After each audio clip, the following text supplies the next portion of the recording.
Another edition of the Wrestling Underground podcast. I forgot to mention that we're going to be talking about Tommaso and Orton, so we should probably get that up on the old docket as well. I'm your host, as always. That was loud. Chad Porto, and joining me is the glorious one himself, Marcus Green. Marcus, that's my Ohio for you at the Marcus. Marcus, how are you? I'm good. All the way from the hot box. I'm looking like damn near pulling a Candice Michelle from what that was, mid 2000s, that backstage segment with her and the Hardys when they was just watching her pour all that water on her. I don't remember this, but I'm going to be checking out Candice Michelle later tonight, but it won't be on YouTube. Ah, you're welcome. I feel like we're the remember that episode of Batman the Animated Series where the two homeless guys get kidnapped, and Batman goes undercover to try to find them, and they're in like some like canyon, and they get thrown in the hot box. Batman hallucinates. I very remember that. Yeah, no, them some of the most underrated episodes of the show when he like had to do something as Bruce Wayne. Mm-hmm. Still one of my favorite things from like I think was Justice League, or it was just a crossover when he and Superman swapped identities. There was either like a TV movie, World's Finest, I think, or it was an episode of the Batman Superman adventure. I think it was a TV movie. Yeah. I think it was like a two-parter. Yeah. But yeah, I remember that because like Joker brought the kryptonite. He's like, this is gonna get you, and you know, how are you feeling? And Superman's like, I'm fine. And Joker's like, what? Dip move. Speaking of dip moves, we'll talk about Randy Orton here in a bit. We have big news breaking last night after Raw. New Japan is back. Coming back in 7 days. 6 days. 6 days. For the New Japan Cup 2020. Yay. New Japan hosted a stream, a press conference on NewJapanWorld.com addressing the promotion's future after a forced hiatus due to the coronavirus outbreak. The Japanese government's state of emergency has been lifted since May 25th, and a timetable was announced for the return of live events to the country. New Japan and their parent company Bushido Road addressed that timetable on Tuesday. New Japan canceled 53 shows since February 26th, fucking Christ, including both of their New Japan Cup tournament. As well as the rest of the as well as the Best of Super Juniors tournament, as company officials didn't want to add unnecessary risk to their fans, staff, and performers. Hiroshi Tanahashi even said that during the pandemic would be a black eye. Wrestling during the pandemic would be a black eye on professional wrestling. New Japan officials announced Tuesday that after performing antibody tests on roster and staff, as well as creating guidelines in compliance with the Japanese Sport Authority, events would return on June 15th. The first event back will be a mystery card called Together Project Special on the 15th, followed by the New Japan Cup 2020 from June 16th to July 11th, with the tournament winner receiving a shot at Tetsuya Naito's IWGP Heavyweight and Intercontinental Championships on July 12th. Both the July 11th and 12th shows will take place at Osaka-jo Hall and will replace this year's Dominion event. So far, night one of the New Japan Cup will feature Togi Makabe versus Yota Tsuji. Am I saying that? Tsuji? Tsuji? Tsuji? It's been a while since we talked about Japanese wrestling. You can tell because I'm getting mush mouth over here. Tomohiro Ishii versus El Desperado. Toru Yano versus Jado. Tomoaki Hanma versus Hiromu Takahashi. Night 2 will feature Yuji Nagata versus Minoru Suzuki. That's a banger. That's going to be one I stay up or get up early for. Yes, please. Yuya Uemura versus Yoshinobu Kanemaru. Gabriel Kidd versus Taishi Ishimori. Kazuchika Okada versus Geto. Night 3 will feature Kota Ibushi versus Zack Sabre Jr., Hiroshi Tanahashi versus Taichi, Ryusuke Taguchi versus Sonata, Shinjo Takagi versus Sho, with Night 4 featuring Hiroshi Tenzan versus Yoshihashi, Yo versus Bushi, Satoshi Kojima versus Evil, Hiroki Goto versus Yujiro Takahashi. So those are your New Japan Cup matches. There's even a little graphic. Marcus, New Japan's back. We love New Japan. even if I can't pronounce all the names correctly. How are you feeling about the announcement, and what are you expecting out of this?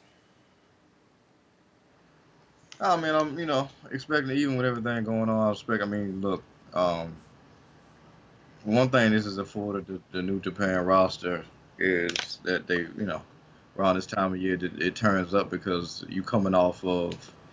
I mean, obviously they do their usual pay-per-views, which are themselves always a certain level of Banging. stand. Yeah, banging. But then you get these tournaments, and you coming. Right now we'd be what either starting or in the midst of the G1, right? So um, this has allowed these guys a rare break for their bodies and stuff. So I expect guys to come back in full form, and a lot of these matches will probably turn out far better than they normally would, just because a lot of these guys, you know, um, aren't necessarily like oh that's gonna be a banger match, but like I said, it's refreshed. This could be a new, be reinvigorated to be like I can, all these guys to show more improved than they had before. So yeah, I mean, Sonata, Show and Shingo. It's just gonna be good to see a lot of these guys back. Except Tachi, never good to see you. But Marcus's favorite wrestler. got to keep the same energy over here. But yeah, I'm just expecting some good stuff. Like I said, it's everybody likes tournaments and always trust New Japan to put on a good one. So, getting back into the thick of it, and you can also trust that they're coming back and doing the right thing because I mean they vehemently shut everything down. And kind of was the first people in the industry to really try to get ahead of um, really keeping that curve low. So for them to come back, obviously they're going through all the safety precautions and whatnot. It's gonna be weird with the crowd scenario, but that's really not gonna take away from the level of input I'm sure these guys are gonna put in. So I didn't see anything about what they're going to do with the crowd. I would imagine they're going to adhere to social guidelines and keep people 6 feet apart and reduce capacity. Was there something else mentioned? Because I didn't actually watch the stream as I was eating ice cream at the time. that's a good feat. Right? Um, oh crap, Okada versus Gato. Oh, that's gonna be, if for nothing else, that'll feel like the freaking the Lucha Bros versus Marco Stunt. Is basically what that feels like. But I thought I read somewhere maybe on this site where they was talking about maybe 33% capacity Okay. or something to that effect. So That's not a bad they idea. don't. And yeah, go on. No, I'm just saying that like I don't think they have to worry about fans actually wanting to be at the show. So It'll definitely be interesting to see how the fan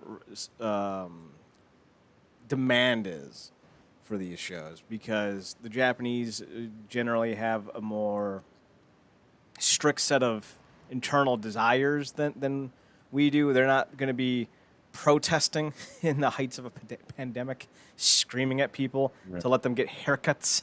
That's not really their bag. I need a haircut. Well, I need not to die, so I think mine wins. Most people are probably trying to look like Tanahashi anyway. So yeah. I mean, I would love to look like Tanahashi without the dye. I'm not a fan of dyeing my hair because like my hair's wavy and flowy enough. I ain't trying to kill my hair with like loads of like chemicals.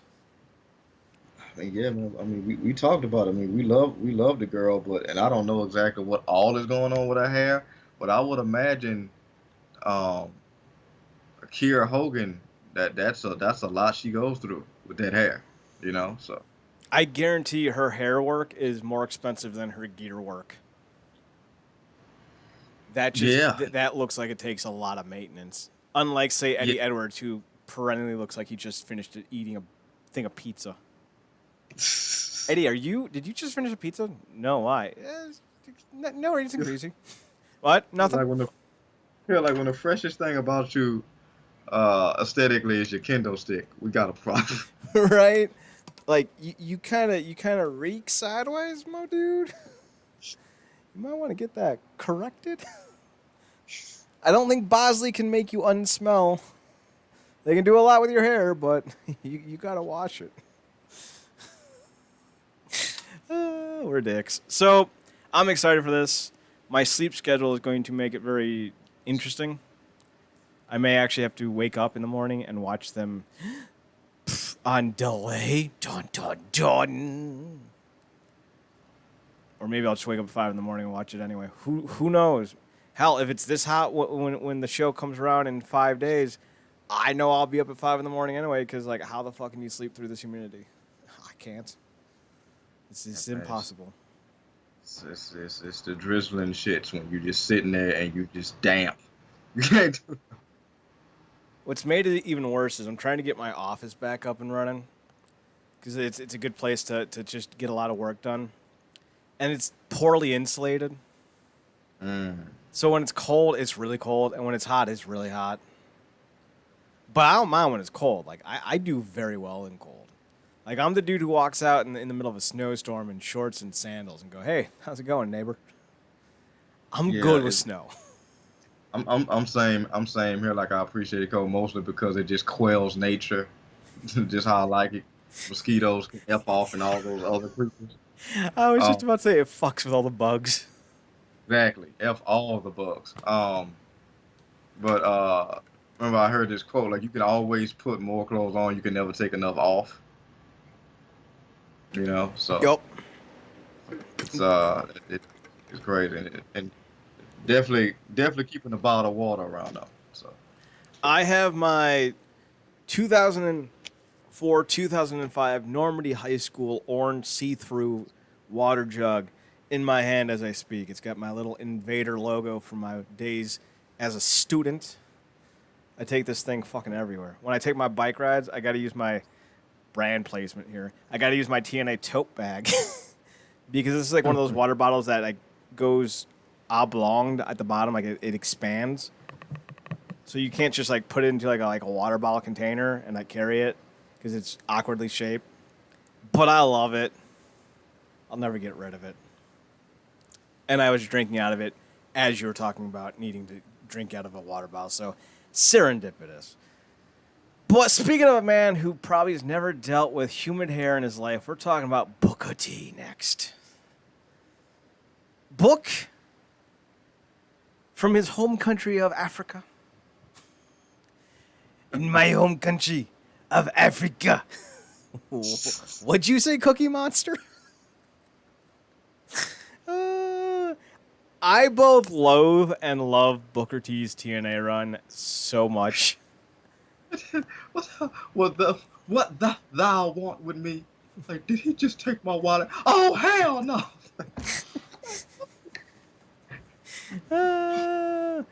Oh God! Who took his wallet? Do you remember? Prime time. Oh, that's right. Wasn't that for the Rumble? It was for something. I think it was. I feel like it was, but it could have, to be true. I mean, with those guys, it could have been any SmackDown that week. So. Well, Book is, he has a love-hate relationship with Impact. He's doing business with them, or has done business with them. Last year, his Reality of Wrestling did I want to say it was a Twitch show with Impact. So he does have some significant ties to some degree with Scott D'Amore and Don Callis. But Book has often been critical of them, especially during his time in the company there. Now, to be fair, his time in the company was some of the most successful in the company's history.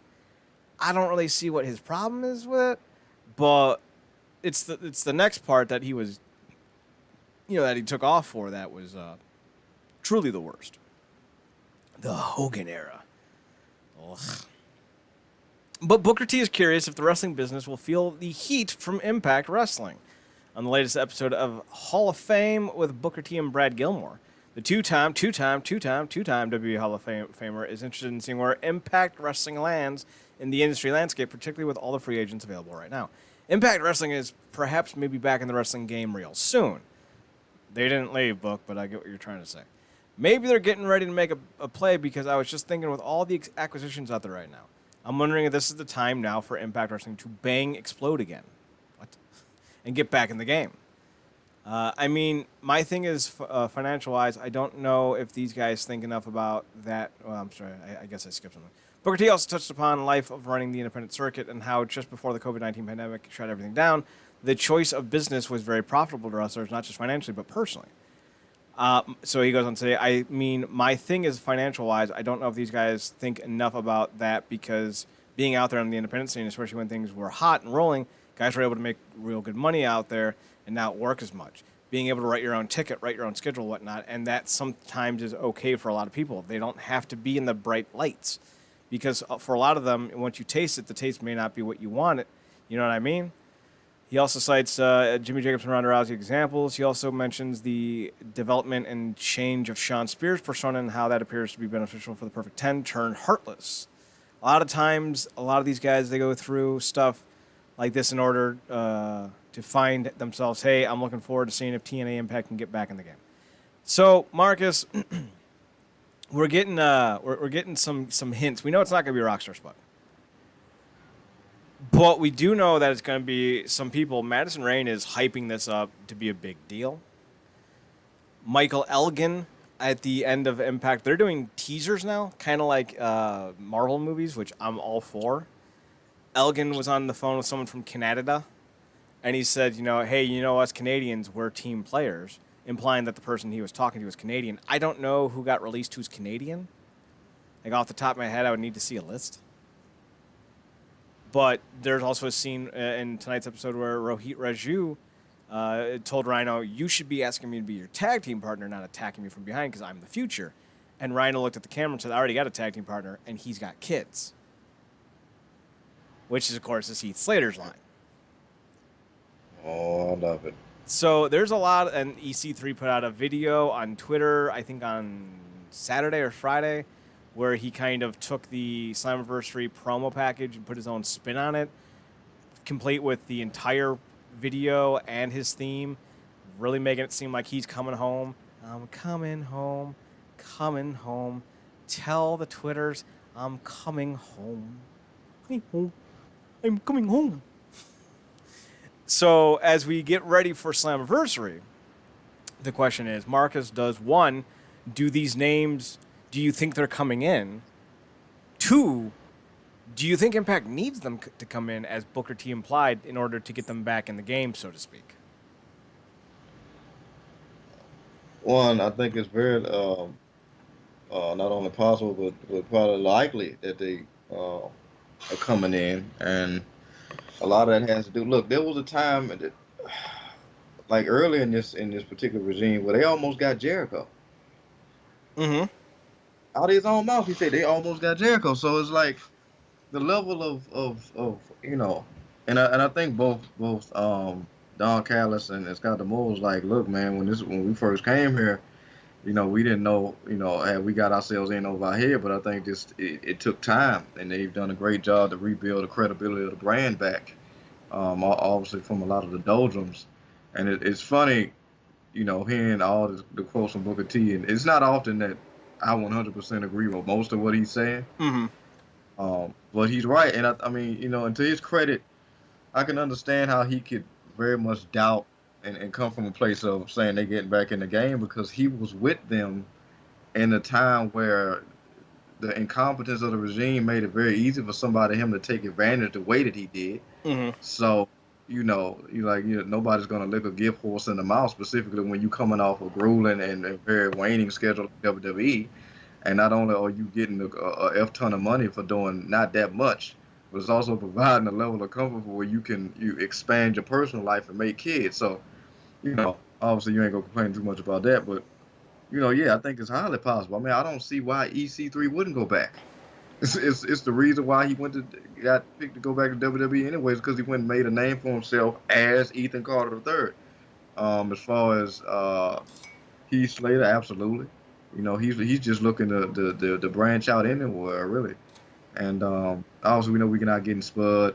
I'm just happy that Spud is, again, gainfully employed. That storyline they did with him was deplorable, but that's really par for the course over this. So, and as far as the other part, I don't know if they necessarily need it, but I do think it's not a hurting boost, for the roster right now at all. And I don't think it's one of those things. Like I seen somebody was like, it's like on brand for Impact to hype up an anniversary show. Talking about bringing in WWE talent, and I was Yeah, like, oh, that, that narrative. that's a narrative. And the one thing that I always find when we talk about anything in life is you can look at a situation from many perspectives. Sometimes that Yeah, you can have multiple truthful, honest perspectives coexisting alongside one another. Excuse me. This is not one of those times. yeah, Most of the talent that they'd be hyping up were talent they made, talent that they gave a boost to. So this notion that it's former WWE talent isn't completely true because Doc Gallows, Carl Anderson, EC3, Mike Bennett, who else was it? I think Eric Young. Those weren't names that were made in WWE. Those were names that the WWE signed. Now, granted, Doc Gallows was in WWE beforehand, but he wasn't any. He wasn't over. He was Luke Gallows and Festus. He was a nobody. He goes to New Japan, really becomes a name.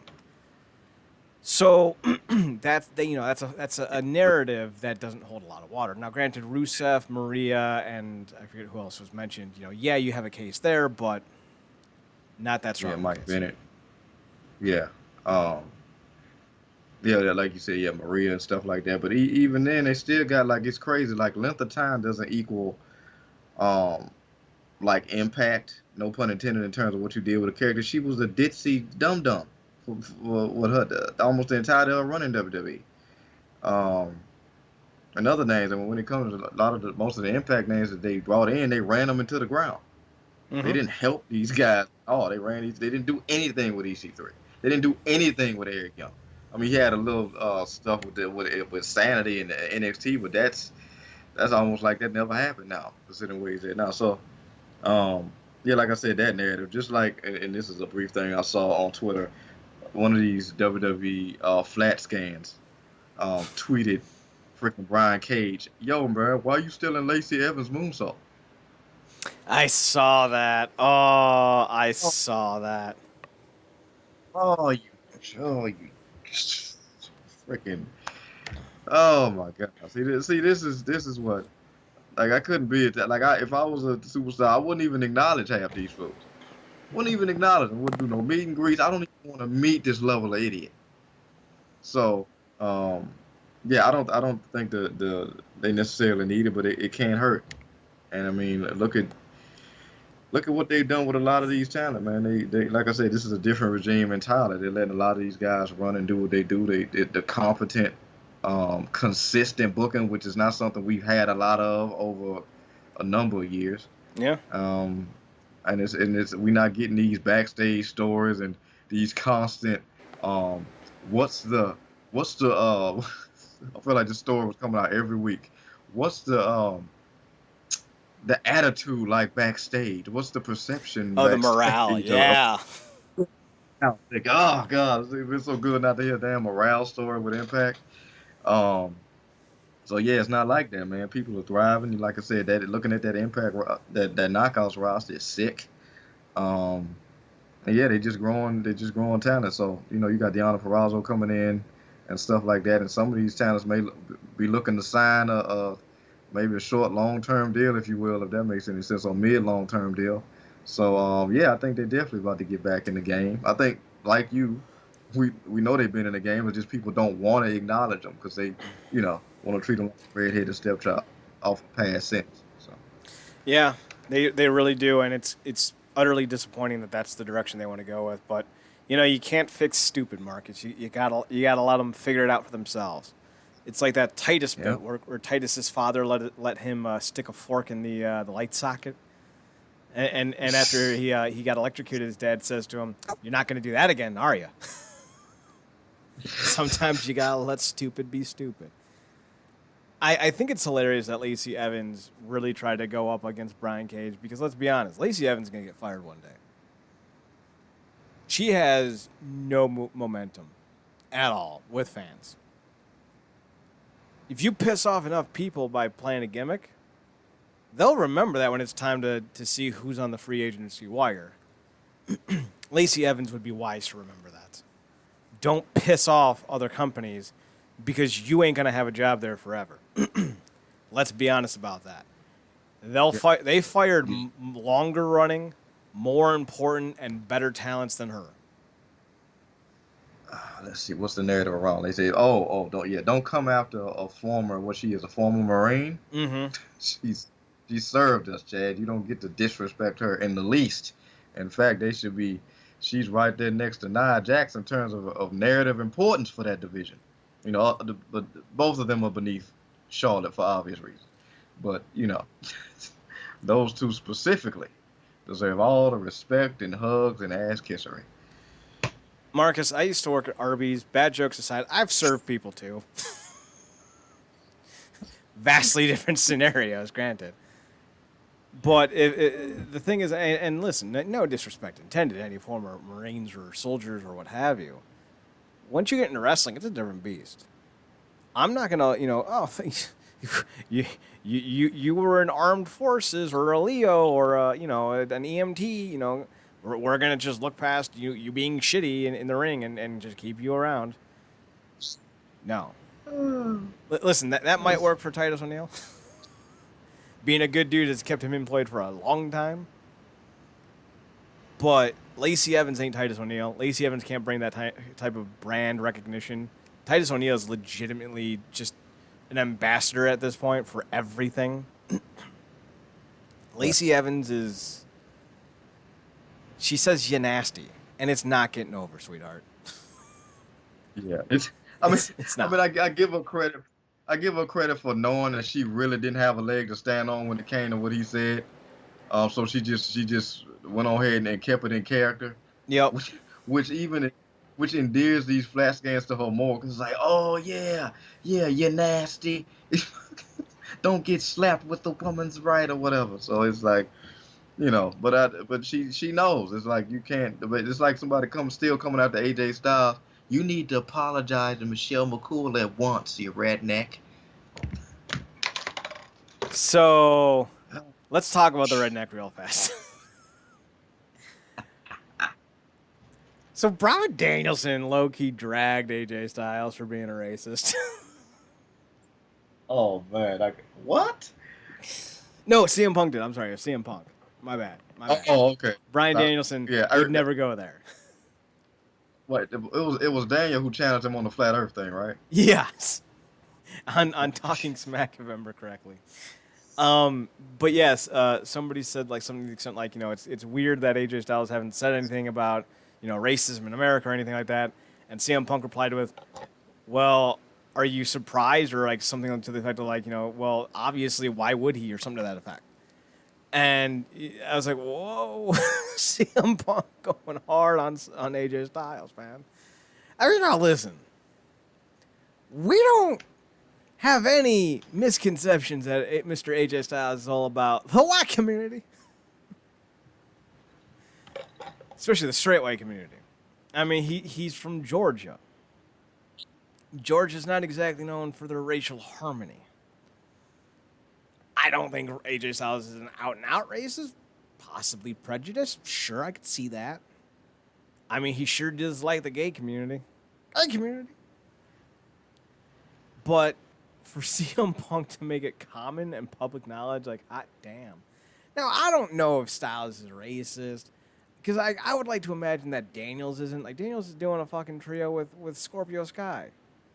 So, how racist can Daniels be? And Daniels and Styles are best friends. So, I don't know. I would like to imagine that Daniels would have, pretty good taste in friends. I would hope. Yeah, it's funny. I feel like Styles. I mean, look, it's not that hard of a stretch to believe that he possibly could be with how he. I think he may have lightly trashed Obama in one of them spin cycles. He did. I remember he said something to the effect Obama is in support of mass baby killing hospitals or some nonsense. And Mick Foley's like, I don't want to get into this now, but I'd like to talk to you after the show about that. Yeah. That's exactly what it was. He said that on Spencer Stock, and then that was a red flag. I'm like, okay. And then the gay community thing, and if even though he never expounded on it, I doubt he ever will. Just the tone he said that in, obviously, I think that you can kind of lead you down an accurate road. And then obviously, I mean, like you said, he's very staunch and Bible Belt thumping type of deal about just some of his beliefs in that regard. I feel like he might echo some of the ignorance of Drew Brees in that regard. I don't believe he might be like a hardcore racist or anything like that, but a lot of maybe like a 60-40 on the purposeful ignorance or the deliberate ignorance to certain things, just because he wants to believe that the flag stands for more than what it does or the system actually works type of deal. But that is funny that Punk pulled that rug, and I mean kudos to him because he's worked with so many of these guys. I mean he would know, Mm-hmm. right? If he didn't work with Styles, he would know. So yeah, that's and it's funny because the whack thing is people would just look at Punk and then just identify him as a racist Well, because of how he looks. the thing is, like, while there is a subsect of the punk community, not to double it down on his name, but that's, CM Punk is a member of the punk community. There's a certain sect of the punk community, like there is any musical or literary or entertainment community that is hardcore racist. It doesn't matter what country or region you're in. There's a small pocket of everything that is hardcore racist. Not just white people, but all sorts of people. But the general notion about punks are they're anti-establishment and all-encompassing in terms of who they accept. So, yeah, you could look at punk and go, oh, yeah, you look like you're a Hell's Angel. But actually, punk's a punk, and punks really don't care what you look like just as long as you don't fuck with them. and as for Drew Brees, I don't think he's racist. I think he said something dumb. I think he was misinformed. Because the dude spent, like, what? 28 months helping rebuild New Orleans, which is like 90% black. Like, I'm gonna tell you something, Marcus. Racists don't help minority communities. Oh, look, I'm right there with you. Look, I just think he got caught saying something dumb, and I do think from some of the stuff he said, I mean, that's a core belief with him, and that's fine. But there is a level. I think the thing is, with the tone he took and just how staunch he was about it, there's a non-willingness to leave room for the other side to be right about what they're sounding off about. Yes. And that's what it really is about. There needs to be room in everything except for wrestling for discussion. Yeah. In wrestling, Marcus and I are right, and you're all wrong. And if you don't agree with us, you're wrong. And if you like pineapple and pizza, you're a fascist. And I'll come for you. With the strength of Zeus. Zeus is a Pomeranian I know from down the street. He's feisty as fuck. But, like, Breeze, I think, is ignorant. I don't think he's a bad dude. Styles, I don't think Styles is ignorant. I think that dude might be a hardcore something. I'm not saying he owns a white robe. I'm just saying, if I saw a picture of him doing a high five on a slightly different angle, I wouldn't be surprised. Yeah, I mean, the flat earth thing, it's hard. Like, how do you double down on that, the flat earth thing? Because that's real, that's some real deliberate ignorance right there. So it's like that, the Obama thing, the gay community, and just certain other things here and there. Some of this stuff is kind of adding up to the proper equation for it. Right? Like here's the thing: if you take an action out of context, you're taking an action out of context. And unlike some people on the internet, with Miss Danielle Pennebaker, who are just looking for reasons to have conflict with her. Sometimes you can gauge who someone is through their actions, and for whatever reason, Styles has put himself in this situation. So here's what CM Punk said. A lot of people snitching on themselves. When people tell you who they are, believe it. Might be unfortunate and disappointing if you're a fan of that person, or if it's your grandmother, but fuck them. Goodbye. I yield my time. Fuck you. So he's gone full Iron Sheik, which I appreciate.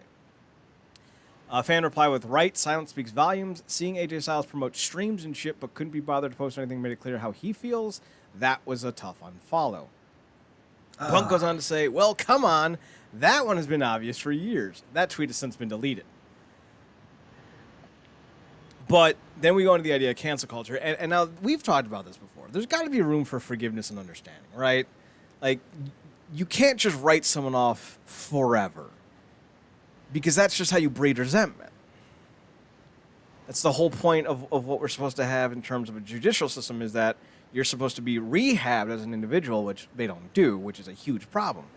But you're supposed to find a second life after a mistake. You're not supposed to be written off forever. So the idea of cancel culture has come up quite a bit on our shows. Neither of us are big fans of it.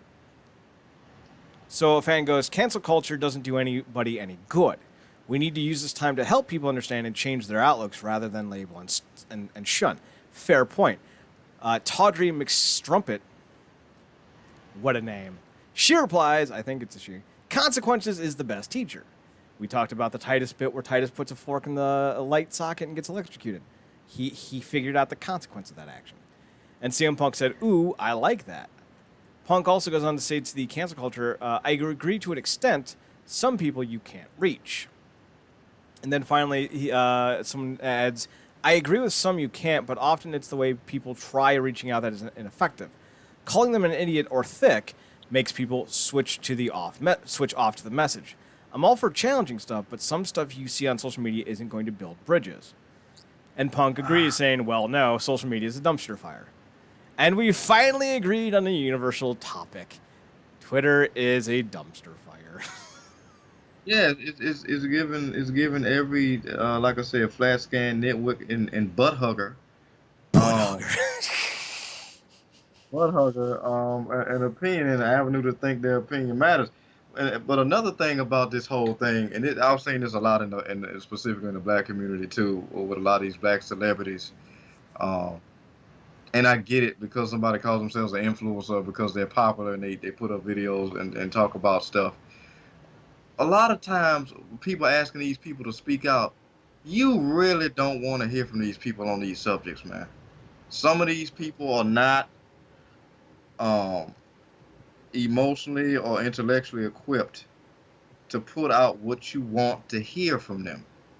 And then when you beg and plead and berate them to do it, and they don't give you what you want because they are operating from a sense of lack, because they don't have the proper knowledge and or historical context, or the willingness to get the historical context and knowledge beforehand, you kind of get what you asked for in a lot of these things. I don't think everybody needs to speak out. Some people need to sit down, be quiet, and do the work, and then maybe come out and speak out, or just do the work behind the scenes. But this whole everybody needs to speak out because they're influencers. It's like, look, man, a lot of these people work in the lanes you know them to work in, and that's about where it stops.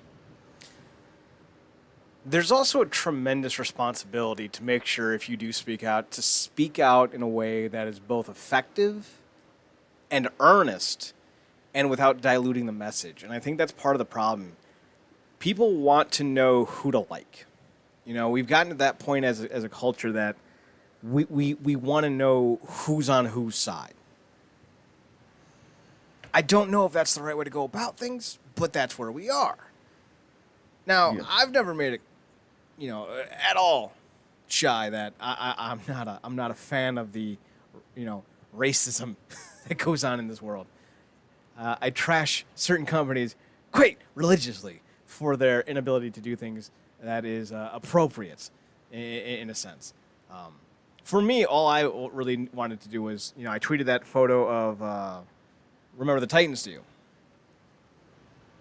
Because to me, that's all that needs to be said. Yeah. That's it. But when you ask people to speak out, what you're actually asking them is to kind of resubscribe to your fandom. Your payment is due for me to like you. So do something that makes me think that I should stick around, that I should re-up on your Styles flicks. Or your Terry Crews flicks. Or your I Wahlbergs. I'm just going off as many streaming service names as I can. Yeah. They're asking for validation that, the money I've put into you is money well spent. And, to a point, I agree. you know, if I found out that one of my favorite bands or, you know, performers or whatever were hardcore KKK members, I'd like to know. I think that'd be pertinent information.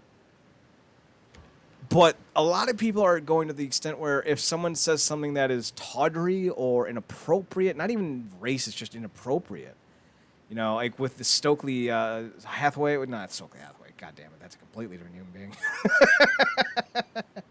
We talking about Scorpio? Yeah. Stokely, what's his last name? Stokely Hathaway? No, that's Malcolm Bivens. We talking about Scorpio Sky? No, Hartley from Flash. Hartley Sawyer. Hartley Sawyer, there it is. Like, Yeah. when you think about someone like Hartley Sawyer, like, yeah, his tweets were raunchous. They were rank. But everyone's like, it's super racist. And I read them like, all right, listen, derogatory, sure. Misogynist? Yeah, probably. But the only quote-unquote racist tweets were him saying, yeah, I'm super racist. And I'm like, that's him trying to be funny. It doesn't work. But they're no more offensive than James Gunn talking about, what, having sex with a baby or something like that? Like, we've really lowered the bar on who to quote-unquote cancel. And when I think about that, I just think to myself, you know, like, how many of these people who are going out trying to cancel people have them skeletons in their closets that would get them canceled, you know? So, like, I'm always really iffy when mobs come for people. Because, one, I don't like mobs. I think I'm part Frankenstein monster. Mobs freak me the fuck out. Digital or otherwise. It's weird, man, and this particular point may very much lead to a different conversation for a different day. But it's kind of like, you know, the blurred lines with the Me Too stuff, right? Like and you've seen this in shows and movies. Now there's this concerted effort now, and it's cool, and I dig it. About the whole thing of like guys asking to kiss girls. Mm-hmm. And like I said, I like it. I think that's a very beautiful thing. But I remember listening to somebody talk about like the nuances that a lot of times get brushed away when you talk about these Me Too allegations, like body chemistry and like just chemistry between two people. Where, like you can, you know, be sitting, you know, mere feet away from somebody and kind of just feel like you can go in for the kiss. But that's, you know, the narrative is like, no, you're assuming, or it's like with the freaking you're presuming acceptance. No, what was it? Presuming consent. Yeah, you're presuming consent, like with the freaking the girl going to her Panda Baker, like she's championing assault. I'm like, she thought it was her coworker, which was being taken over by a shapeshifter meta, and like it was a false storyline. But again, that feeds your narrative right now. So it's like it's blurring lines like that with the whole cancel thing. Like you said, the whole to me, James Gunn tweets beats Heartless like 7 days a week. Right. And this was completely different. I'm like is he like just talking about this offshoot? Is he getting ready to film something? Like what is he talking? Like this is on some other stuff right now. And then obviously, you know, that's kind of behind the thing now because, you know, he got rallied behind by his cast, and obviously he's kind of back at it now. But, you know, we talked about this too. This favoritism stuff got to go. If you want this stuff to be equal across the board, you got to stop picking favorites with this stuff. And I think you dropped the big line.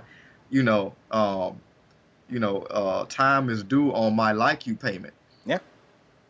And if you don't pay, you know, we're gonna have a problem. I'm gonna get you canceled because as a flat scan, I have nothing but time to go back through your tweets all the way from 2005. I will scroll for days and pull your stuff up because what a lot of people don't realize, nothing ever really gets deleted. This stuff on the internet is like energy. It don't get destroyed. It just moves. And all you need is the right Felicity Smoke person to retrieve it. So. Look at Marcus quoting the rules of physics. And you're right. And the thing is, like, that's why I always say, don't play into the SJWs. Because they're the self-eating snake. Eventually, they'll eat you too. It doesn't matter how good your show is. It doesn't matter how popular you are. Eventually, they'll come for you too. Now, like, listen, we try to be not completely disrespectful on this show. But I also like to imagine that we know where the line is and we don't cross it. You know, we don't attack anyone for their looks. We champion a lot of very beautiful women on the show. A lot of them. But, like, we don't go after, like, certain women for the way they look. Granted, we all know, you know, there are certain women who appeal to more of a mass, you know, than others. But you don't need to point it out. You don't need to be a dick about it. And personal preferences change from everyone. You know, not between me and Marcus, apparently, because whenever I go, so-and-so's hot, Mark's like, damn it, now we got to fight. Like, damn it. Why is it every time? White, black, Japanese, it doesn't matter. We always end up having the same tastes. I secretly believe that Marcus only eats pineapple pizza, and he's afraid to tell me. Because that's the one taste we disagree on. No, I'm afraid to eat pineapple pizza because I feel like you're going to feel it from across the side of the plane. I'm in the middle of like a 10-mile bike ride, sweat pouring down my face. I wipe out, and I get up, blood's dripping from my forehead. My knees are completely scraped. There's a disturbance. Marcus! It looked like a freaking BVS when he was charging at Doomsday. Oh, is that Lois dying again? 12 days later, there's a knock on your door. I got my bike over my shoulder, and I just go, you! My soul, that is what you have taken from me on some Zod stuff. Bow before me, last son of green.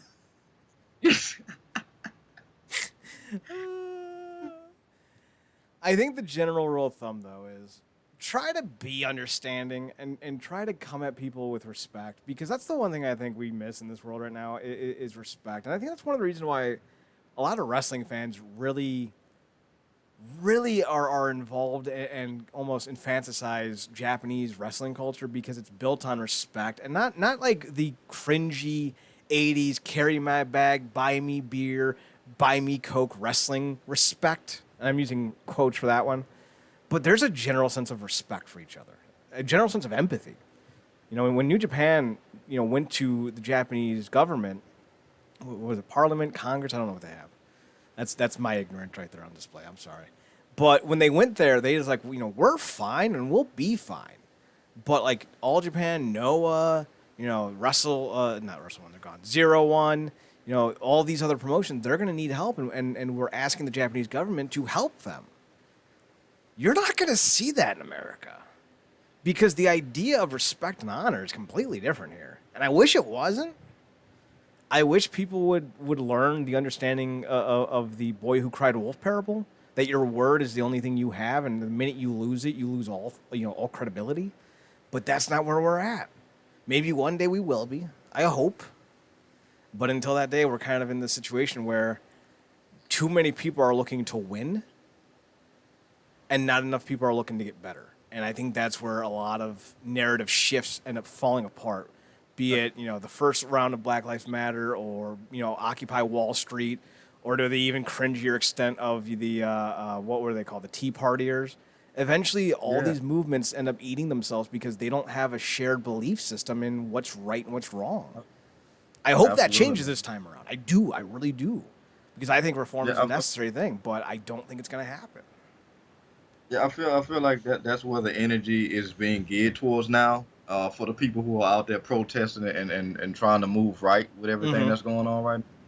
But also, you know, we very much as Americans like to operate in the perception of things and try to duck the reality of them. You know, like the whole perception of, like, you know, the cops are here to defend and protect and do right. It's like they hitting women in the head and knocking over almost 80-some-year-old men and not giving a damn. What are you talking about? Like, you just go ignore this like these isolated incidents? They said, like, this is a mentality. This is how they feel. Like they literally, it's a superiority complex, you know, mixed in with you know, the underbelly of systemic racism and stuff like that. Like this is a problem, and for you to act like, you know, like a freaking bullshit Judge Dredd about the situation, like I am the law and all that stuff, like no, you're shitting and mass slaughtering the people you're supposed to protect, and you wonder why we don't trust or want to get involved with you and want to tear down these foundations you stand on so hard because you're not doing it right. You know, like I said, it's dealing with it's like when people date people for who they think they are, not the reality, and Or then who it's they could like, turn them into. yeah, who they can turn them into, and it's like, oh, you made me waste all this time. Like, no, you wasted all this time. I didn't waste all of your time. Like, you were dating a narrative that didn't exist. I Like, actually had a girlfriend try to do that. She tried to change everything about me. I'm like, this ain't gonna fly. Listen, I'm already a big enough asshole. Don't make me a bigger one by making you cry because I refuse to change.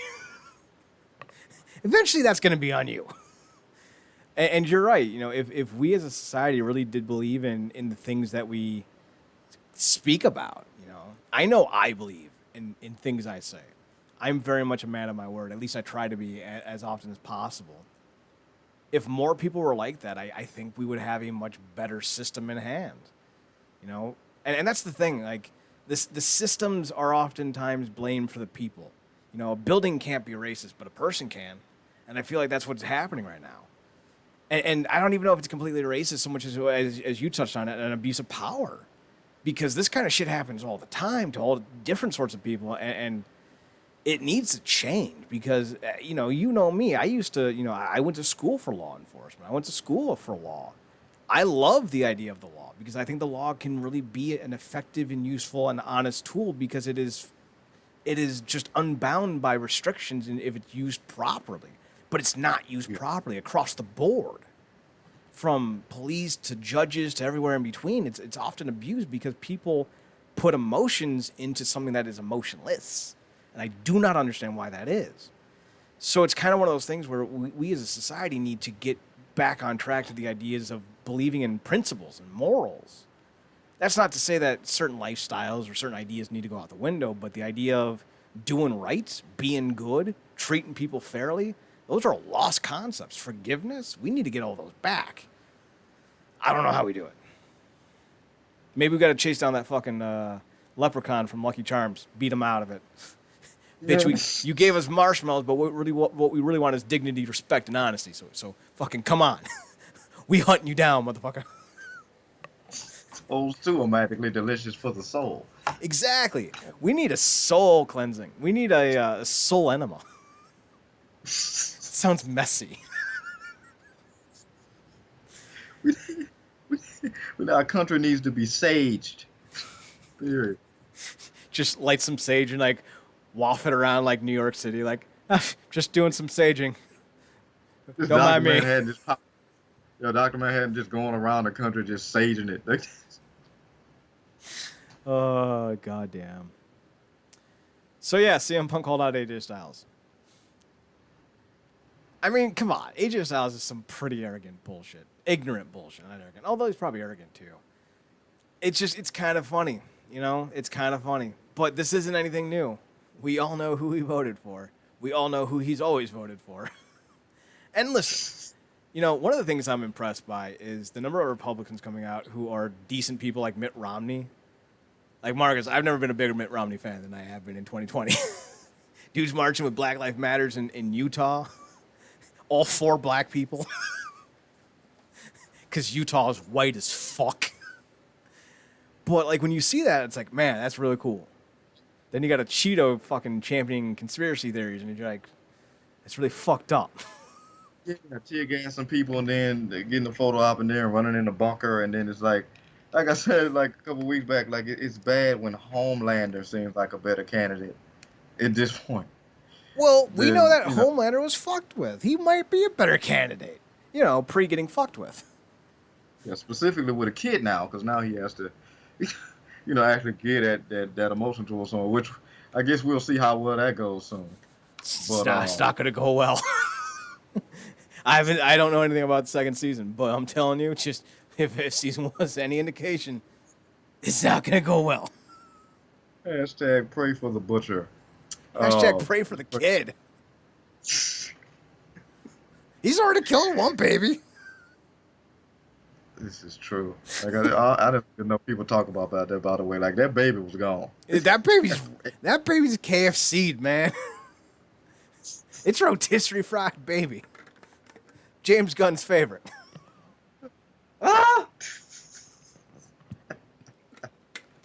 We have other things to talk about tonight. Here I am thinking we're not going to have much of a show. 55 minutes later. By the by, I sent you the spin cycle video with AJ Styles, Mick Foley, Booker, and BJ James. I miss these fucking videos, man. They need to bring them back. They were great. So we'll talk. Joey Ryan was asked who he would like to see come in from all these big names that we've been seeing get released. He named Carl Anderson because they used to be a tag team back about 15 years ago. From about 2006 to 2008, they were a tag team, and they actually won the NWA World Tag Team Championships, I want to say either right after they parted with Impact in 2007 or the next year in 2008. I think Carl Anderson and Doc Gallows would be a great addition, to the cancel culture movement, ironically enough. Marcus, would you like to see Joey Ryan and Carl Anderson reconvene with cancel culture?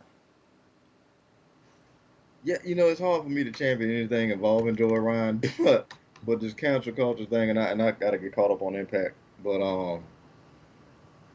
like I said, if it works narratively for what's going on in the show and it creates a level of entertainment, I'm down for it. Like I said, I think they Quad has kept. They got a strong tag team division as well. Mm-hmm. And I think Doc and Anderson would really add to that. So even if they didn't come in and do anything with Ryan, I think like I said, they'd be a really good addition. Seeing them boys clash with your boys in Reno Scum and other stuff like that, and obviously the eventual goal would be the North. So yeah, that would be interesting. I would dig it. Big tag team split, and one of them joined cancel culture, but I won't give you any spoilers. You'll have to tune in for yourself, Marcus. We also found out that Austin Aries got interviewed by Vok Nation's In the Room podcast. He says, kayfabe Magic Wrestling, that he wanted to maintain, quote, most of us, our love for wrestling gets tracked back to our childhood.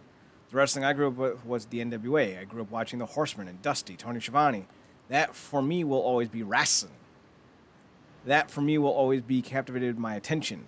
Everything changes. When you get in the industry and you start working, you start to view things differently. At least for me, you had to change your perspective and no longer look at it, approach it like a fan. You look at it like someone who is behind the curtain. For me, it was never about trying to fool people. What I did was real. But it was not about giving them the satisfaction of winking at them and telling them it was fake. The magic was in making them believe. When asked about being disenfranchised, he says, I haven't been disenfranchised. My perspective on pro wrestling has changed. My perspective on where it slots into my life has changed a little bit. I'm 42. I've done basically everything in my career that I've ever set out to do and more. I'm very content and happy if we close the chapter now with what I've accomplished. Addressing his exit from Impact from 2017, Bound for Glory, he says, it was never, or 2018. I think it was 2018. It was never intended for me that the way I walked out of Bound for Glory. That was not supposed to be the last you saw of me there. There was never the intention. I certainly wouldn't be trying to create a bunch of controversy for no payoff. Did it come off exactly as I had envisioned it in my head beforehand? Probably not. Could I have done a couple of things that still would have gotten the point across without maybe taking on some of the criticism that I've seen? Potentially. Tweets I put out, they started the controversy for that whole angle. You're always taking risks. If you don't step on the line enough, people don't care, and they don't notice, and it didn't happen. You step over the line too much, and especially in this culture that they have, they want to cut your head off. We just got done talking about that, Marcus. Do you think that Aries' final run in Impact, at least for now, was too controversial, or do you understand with where he was wanting to come from?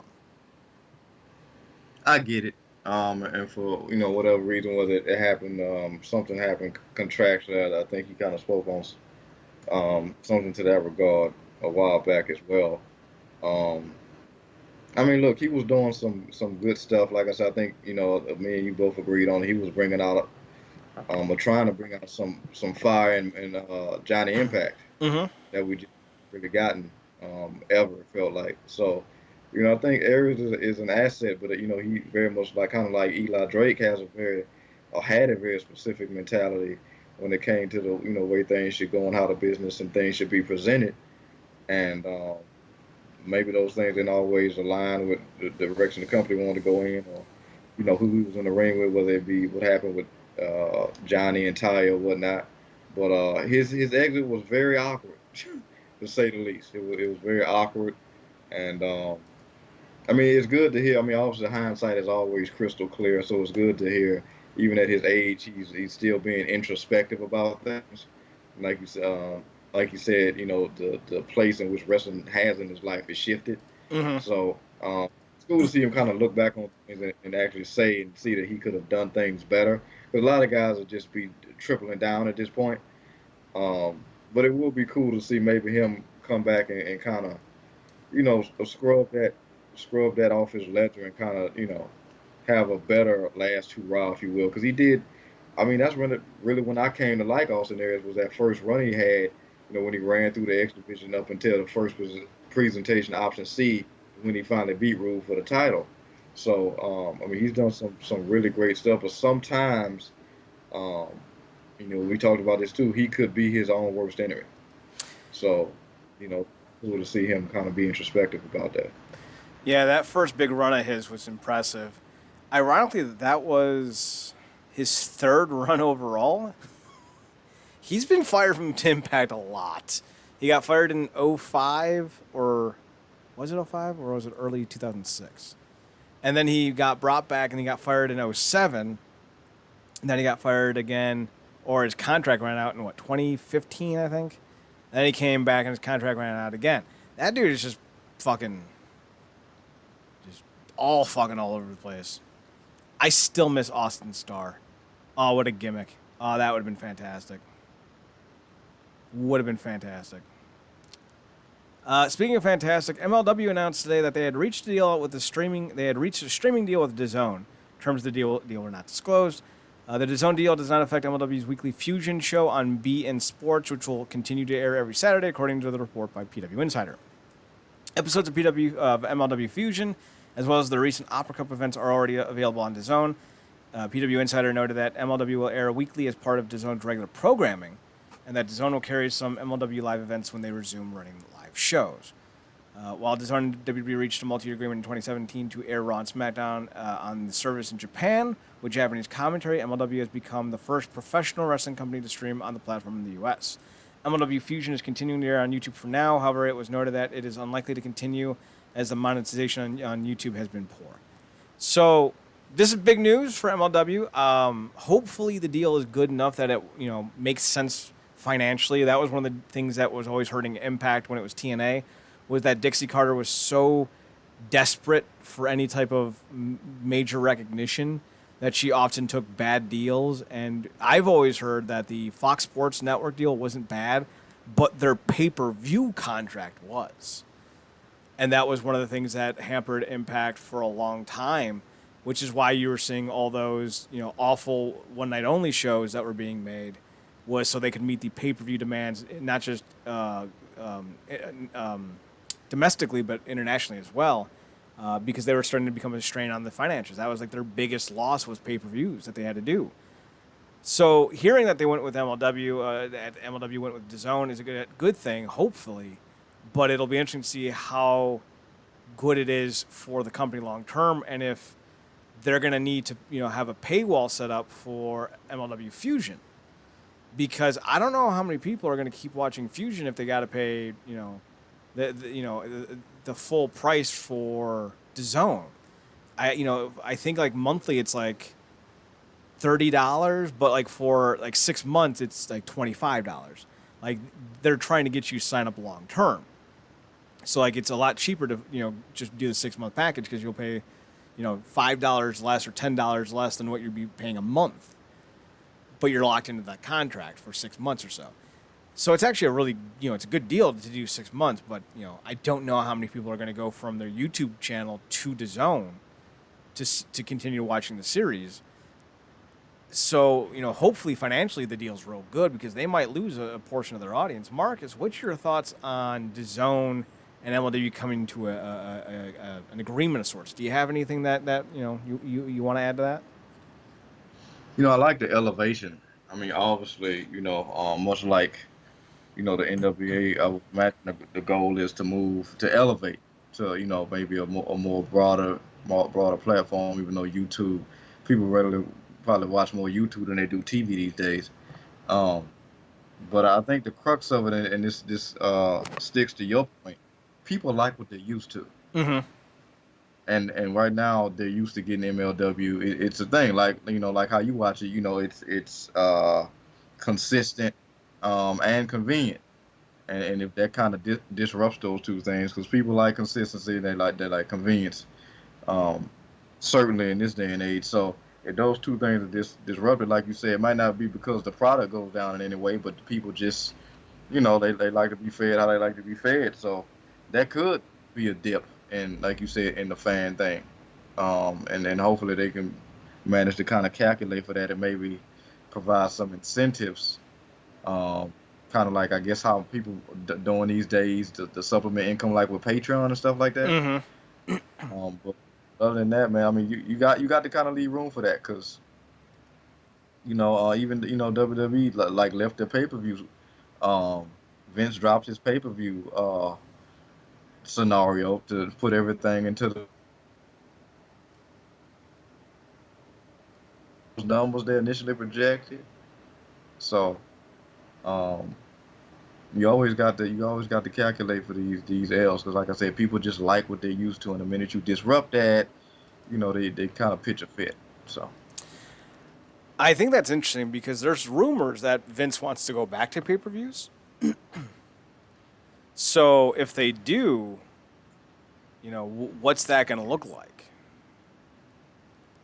I don't know. yeah, and I would imagine it's a sticking point too, because obviously, that T-shirt company actually sold a pay-per-view, um, basically with no audience, right? Mm-hmm. So, the AEW. So I would imagine that's a dig in his craw, and a lot of time they probably got a hard time getting people to tune in for something that's free on the network, because you basing the whole freaking pay-per-view around one match that a lot of people clearly know they ain't gonna live up to expectations.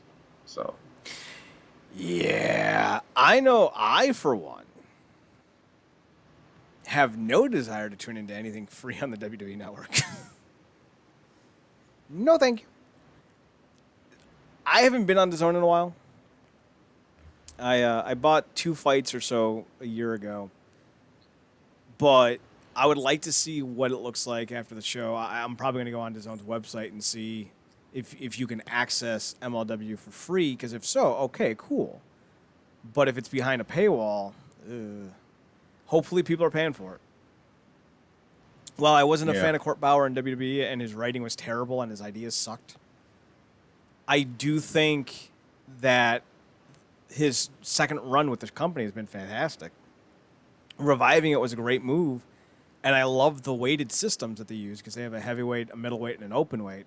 And I love that kind of aspect in wrestling. And personally, I think it's a great way to make your product stand out from the hoi polloi of just having secondary titles and tertiary titles.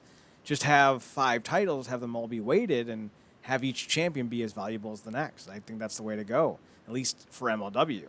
And maybe Impact. But, Yeah. we'll talk about that later. So, I want them to succeed. I want them to do well, because they've introduced me to a lot of talent that I haven't seen otherwise, especially Jacob Hammerstone, who I'm just absolutely infatuated with, because he's so charismatic, so big, and so unique that he's a guy who can really stand out. And then you got guys like Dominic Garrini and Tom Lawler. They got King Mo in there. They got some fantastic work going on down there. So, hopefully this is a good move for them, and it pays off in the long run. So, hopefully this is good news for MLW, and not a move out of desperation. Yeah, So let's talk about the Asuka show, not the Asuka show, the Charlotte show. The Omni Flare, as our good buddy from, he doesn't know who we are, from Wrestle Talk likes to call him. She showed up on Raw and beat Asuka in the main event of Monday Night Raw in a non-title match, granted with help from Nia Jax. And Asuka looked fantastic in that match. She's a little Spitfire, and I think she's like, 37? She's getting up there.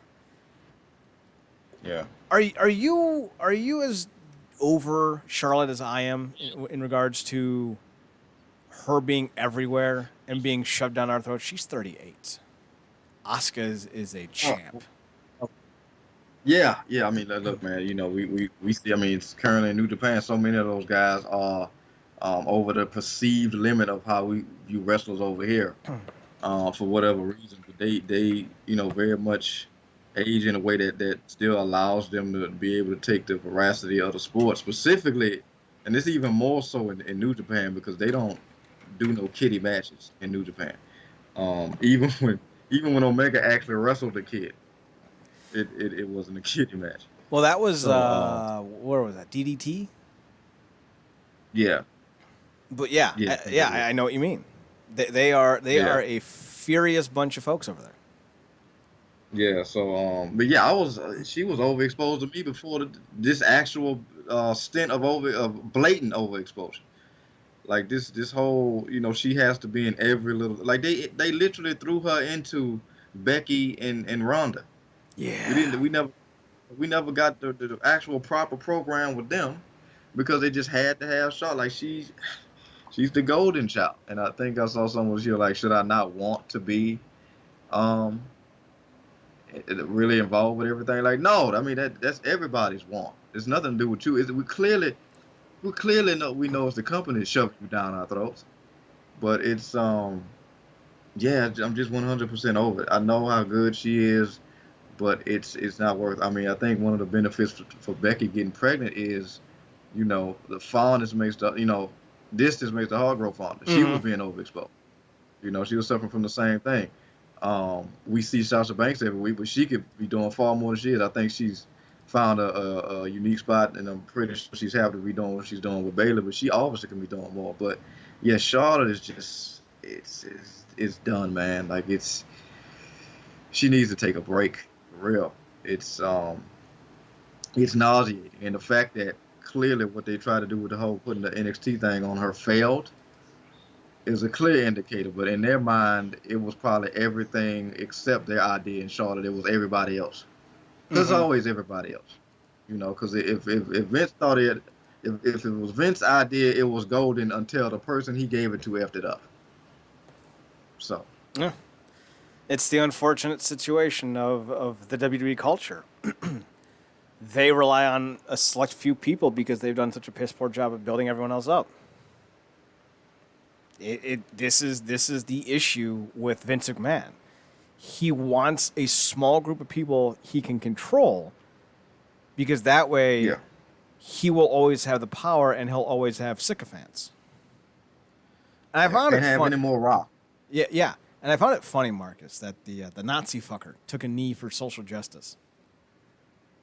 The fucker of Nazis, and I don't mean that in like a puncher of Nazi ways. I mean he stuck his peen in a veen who was a straight up Nazis. Like if it was Game of Thrones, you'd be a fucker of House Nazi. I'm pretty sure if Seth Rollins was in Game of Thrones, he'd be fucking his sister. Oh god, he's a Greyjoy. He's a Lannister, and they always make their debts. No. So yeah, I found that a little funny. I mean, obviously, I don't think Seth Rollins is a racist by any means. I just found it funny that he fucked a Nazi, and then he was taking a knee for social justice. You know? I almost want the day where you bring that up again on Twitter, and then somebody just outright just gives up and be like, "Man, who has it?" Me? Because I know that's a response thread. I can't wait to see from you. Who hasn't? I already know the response to me saying, I would say I haven't, and they'd be like, well, you haven't had sex with anyone. And I'd be like, all right, fair point. just to end it. Because I ain't looking to have a laundry list of who I've been with and who I haven't been with some internet troll. Oh, God. I long for that day. I don't. I'm too old to do internet feuds anymore, Marcus. Unless it's Seth Rollins. I'll do that all day. Speaking of internet feuds, Randy Orton's trying to start with Tommaso Ciampa. And let's be honest, this is a dude who bragged in WWE Magazine that he dragged his genitals on people without their consent. If you think Randy Orton wouldn't go after someone who is more liked, popular, and over than he is, you're dumb. Look at asexual predator. Apex Oh, sexual God. predator. I don't even need to worry about him coming for me. I'm not saying anything he didn't already say. I'm just never going to let it go. There's a difference. And here's the thing. Randy Orton has never made amends. He's still the same piece of shit human being at 41 that he was at 24. Why would I let it go when he's never changed? If he wants to change, I'll let it go. The Seth Rollins bit is more just funny. I don't have any, I don't hate the guy. I don't like him. I don't think he's good. I find him boring as shit. But Randy Orton I dislike. Vehemently dislike. And his greatest wrestling match ever is going to suck. And we all know it. Mostly because Edge looks like he kind of looks like Gandalf the Grey. Old. Uninspired. Maybe shouldn't have come back. And I'm supposed to think Randy Orton and Edge are going to put on the greatest match of all time? Okay. So, it's not a surprise that Tommaso Ciampa and Killer Kross kind of stole the show. I don't see Killer Kross being the big star that everyone thinks he's going to be, especially in WWE, because they don't make stars anymore. They just buy them. But I'm willing to let him kind of, pan out, especially because he's got that sex pot Scarlett Bordeaux on his side. Can't hate about that. So Orton's obviously jealous, and he tweeted out something to the effect like, I really enjoyed the leg slaps from NXT in your house. Well, that didn't sit too well with certain folks. I don't remember what Ciampa said back to him. Do you? Yeah, this was relatively funny too, because it's always funny. It's like you be watching these exchanges. I'm like, I wish you were this this guy on came with the same energy in your character that you do on this thing. He basically was like, I was trying to get my daughter to go to sleep, and I was having a difficult time, so I just put on some Randy Orton matches, instant NyQuil. That's fantastic.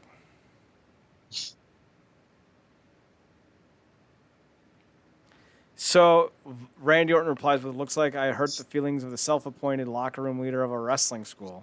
Let me know what time Lake Slap class starts so I can take my game to the next level. And then apparently his wife said something too, which that I do not like when the spouses get involved. Wait, whose wife? Orton's wife said something apparently. Lady, your husband bragged in a 2006 magazine article about dragging his nuts on someone. Fucking sit down. Oh, here we go. EssentiallySports.com. Kim Orton. Ugh. Let's see. My daughter looks like her. Where's the Kim Orton tweets? You promised me Kim Orton tweets. Now you're not delivering. Oh, that's because I clicked on the wrong article. Nope, it says Orton's wife right there. Where you be? Road Dogg keeps having praise. Oh, I was on the wrong article. Never mind.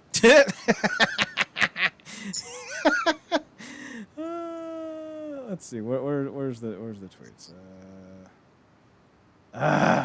Just fucking put them in your goddamn article. The best part is that the Twitter feud all began. He said that Orton even blasted a fan who claimed it. He heard backlash was not going to be good. It seems like someone was in a roasting mood that day. If the damage hadn't already been done, Randy's wife also replied to Ciampa's comment. In her tweet, she called Ciampa the guy who took credit for all the matches he didn't put together. I don't remember him ever saying that. That's like me accusing Marcus of inventing pizza. Marcus never invented pizza. Marcus has never claimed to have invented pizza. Marcus is slowly taking pineapple slices off his pizza right now so that he knows that I won't come for him. I've got the lovely bunch of coconut speed. Oh, I never had to do this for Mufasa. What did you say? Nothing. So we also got another update. Vince McMahon reportedly not happy with Randy Orton. Let's see, Sportskeeda. Let's see. Totally fine. Alvarez explained. All of this was just like these two guys did something, and now everyone is talking about it. And the impression I was given is that Vince was not happy with this. For those of you who don't know, I'll tell you something very quickly about this. There are rules, and then there's Vince. Vince hates it when guys or women or whatever teases a match that he's not going to do. He hates that. But if he starts booking for a payoff, that's totally fine. A different set of rules. So this match should never happen. It would be really just boring as fuck because Orton would be in it. I'm not the biggest Ciampa fan, so I really don't give a fuck either way.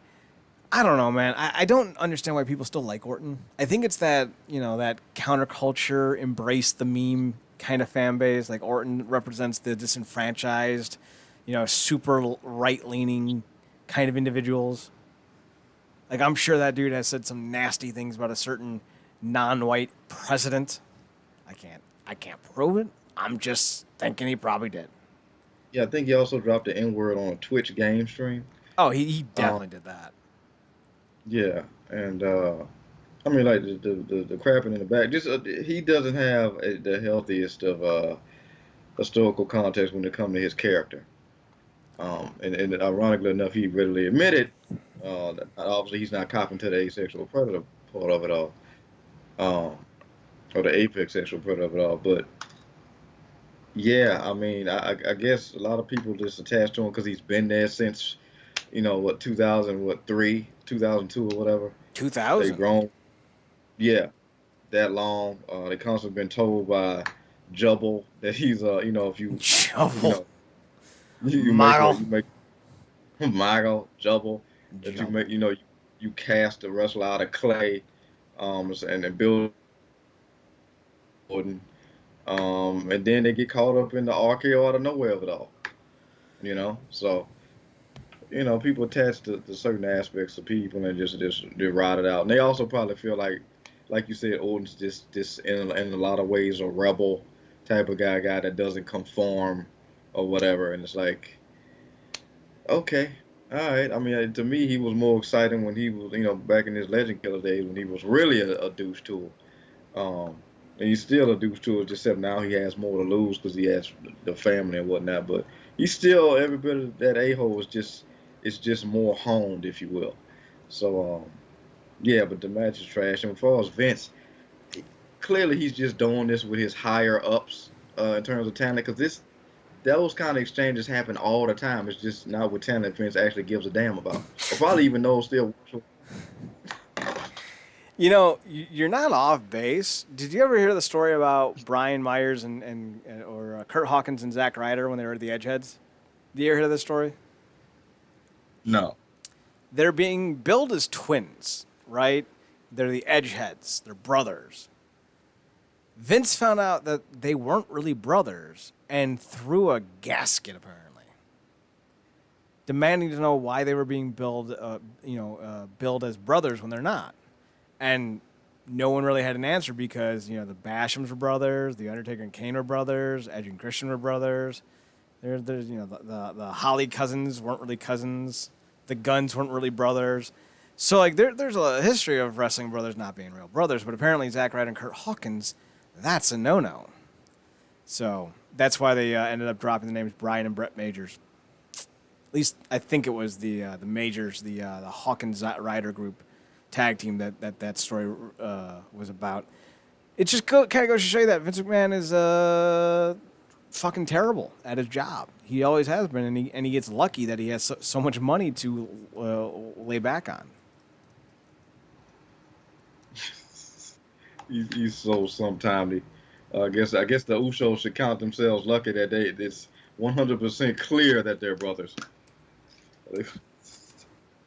And Rikishi will never let you forget that they're not really identical. Ah, jeez. By the by, Vince McMahon has a brother.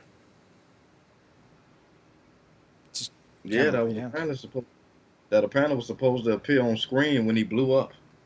That would have been interesting. Last bit of news: Velveteen Dream will not be going to the main roster. Any thoughts about that? At least that's the rumor. I could see it. I mean, it's refreshing at this point. I guess although it's late as hell for, to hear about somebody that's in the NXT that he's not trying to call up. But it's kind of like a lot of what I said. I think this is the coldest Dream's been to me. Um, and this is kind of, and I was feeling this way about him before that whole drama came out about that exchange or whatever. But yeah, I mean, some people just don't really need to leave NXT. A lot of people need to go back to Mm-hmm. NXT. So I think they need to keep some staple names down there, and I think he may very well be one of them. But the main roster, just isn't a fit for a lot of these characters. It's not the zone. A lot of those, and this speaks to what you've always said about their crowd. A lot of those characters are just so specifically tailored to that niche crowd that they really, really don't have any place with that more broader audience. It'll be interesting to see what happens because there's a lot circling Velveteen Dream at the moment, and I don't know if what we're getting from Velveteen Dream is going to be something that we'll eventually see on the main roster. He Yeah, was kind of involved in that allegation, a couple months ago that has yet to be confirmed nor denied. I mean, he denied it, but he said he's going to prove that it wasn't him, and he's yet to do that. Kind of makes you wonder, well, shit, if someone says I did something terrible, I'm going to do everything I can to prove I'm innocent, and I'm going to reveal my steps along the way to try to prove that I'm innocent. And Velveteen Dream has said nothing. Now, I don't know if that's the company stepping in saying, you need to stop this. It doesn't matter. We don't care. You bringing attention to it is the problem. Or if Dream was just saying he was going to do it because he actually did, commit, the flirtation that he's being accused of. But I don't yeah. know. It may have something to do with that because that seems to be when Yeah. everything kind of went sideways. I mean, look, and this is a company that I mean, how many years over should China have been in the thing now? But because of the alleged the porn excuse, because porn is over murder in that company, right? Mm-hmm. It's over murder. So I could see that that playing a factor into him not getting the title um from Cole.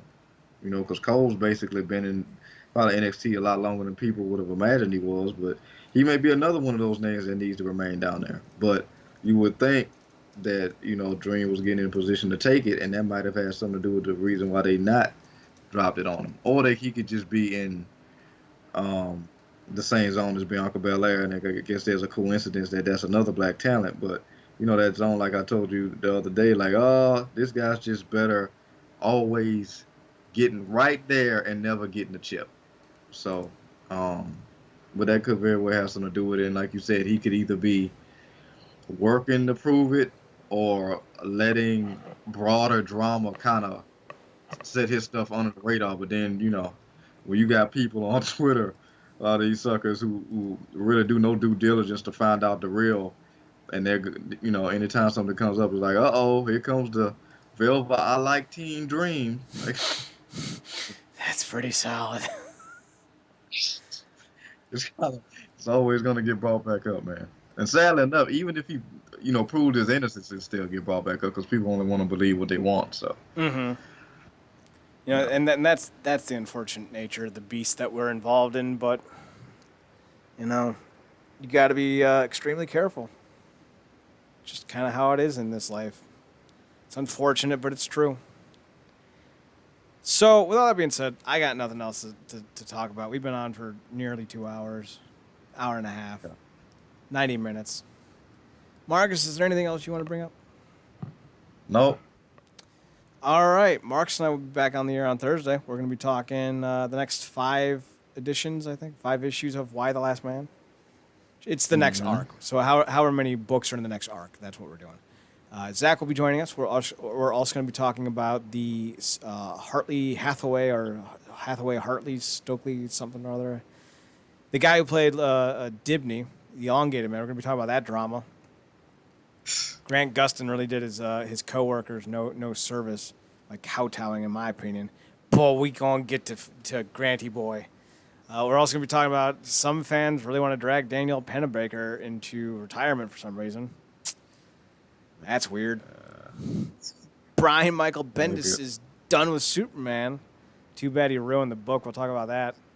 All sorts of topics.